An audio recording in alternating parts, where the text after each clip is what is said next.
Assalamualaikum warahmatullahi wabarakatuh. Perkenalkan, nama saya Muhammad Al-Farsi Adriansyah dengan NIM 060103210116. Di sini saya akan menjelaskan tentang sistematika penulisan karya ilmiah. Nah, di sistematika karya penulisan ilmiah ini banyak yang kita pelajari untuk cara pembuatan makalah, pembuatan skripsi, atau pembuatan laporan, atau pembuatan berkas-berkas lainnya.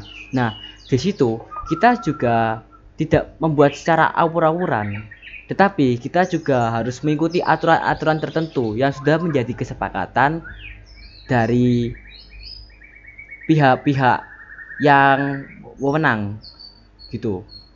Untuk syarat-syaratnya ada yang pertama itu judul.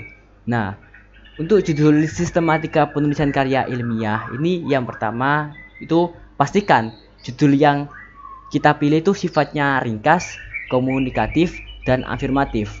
Nah, mengapa demikian? Karena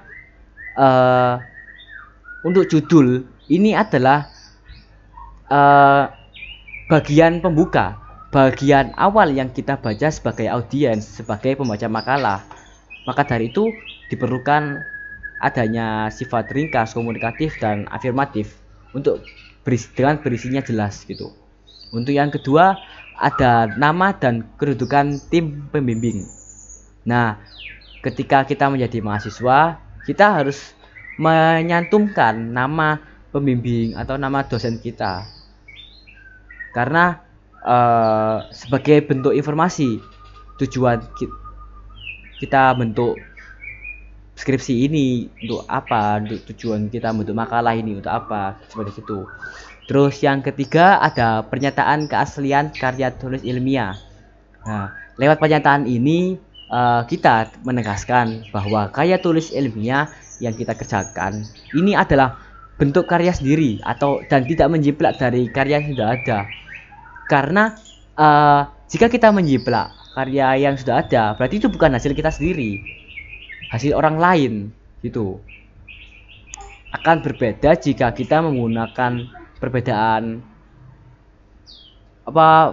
frasa gitu, seperti itulah.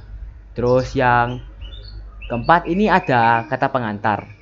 Nah, dari kata pengantar ini dapat menggunakan bagian untuk memberikan sedikit gambaran tentang penelitian. Dan kita juga dapat mengucapkan terima kasih kepada pihak-pihak yang membantu menyelesaikan penelitian tersebut. Ini juga sangat penting kata pengantar karena sebagai pembuka dari isi makalah atau isi penelitian yang kita lakukan. Terus yang kelima ada abstrak.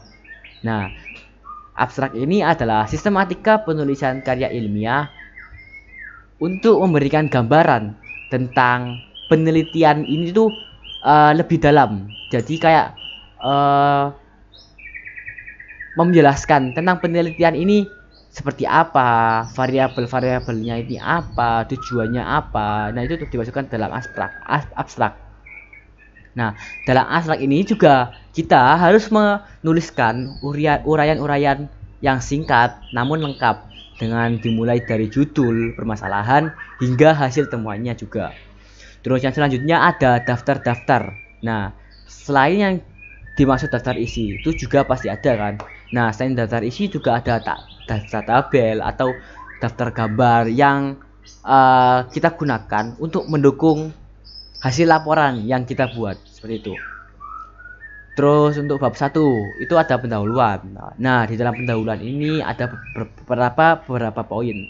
Yang pertama ada latar belakang masalah. Nah, untuk uraian singkatnya ini di latar belakang harus jelas dan logis. Nah, untuk menjelaskan ini mengapa? Karena untuk menjelaskan alasan teori serta faktual mengapa permasalahan tersebut perlu dijawab melalui kegiatan penelitian yang kita teliti. Terus yang kedua ada rumusan masalah.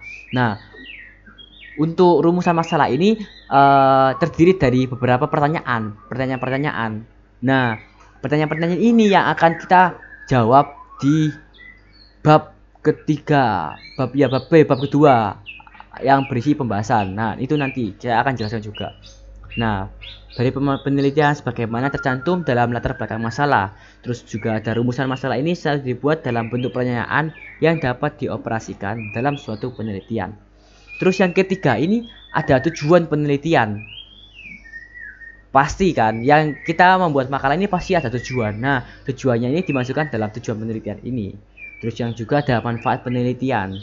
Ya pasti kita sudah tahu lah manfaat dari penelitian ini apa. Nah, kita masukkan dalam manfaat penelitian, poin-poin manfaat penelitian ini. Terus yang kedua ada bab 2, kerangka teori. Nah, di sini ada ada beberapa poin. Yang pertama ada landasan teori. Nah, landasan teori ini adalah seperangkat konsep batasan dan proporsi yang dapat menyajikan suatu pandangan sistematis tentang fenomena dalam penelitian dengan merinci hubungan antar variabel yang bertujuan menjelaskan serta memprediksikan fenomena tersebut. Terus yang kedua ada hipotesis penelitian. Hipotesis ini seperti kesimpulan. Nah, terus yang ketiga juga ada metode penelitian bab 3. Ini juga ada beberapa poin juga. Yang pertama ada jenis penelitian. Nah, jenis penelitian ini ada 5. Yang pertama dari tujuan dasarnya. Yang kedua dari tempat pelaksanaan penelitian. Terus yang ketiga ada dari tujuan umumnya. Yang keempat ada dari sifat masalahnya. Dan kelima dari luang lingkup pengujiannya. Terus yang kedua ini ada definisi konsep dan operasional variabel. Nah, yang dimaksud ini adalah konseptual tentang variabel penelitian. Sedangkan definisi operasional variabelnya ini itu berisi penjelasan secara sistematik dan operasional tentang bagaimana cara kita mengukur variabel penelitian. Terus juga ada ya poin yang ketiga ini populasi dan sampel penelitian.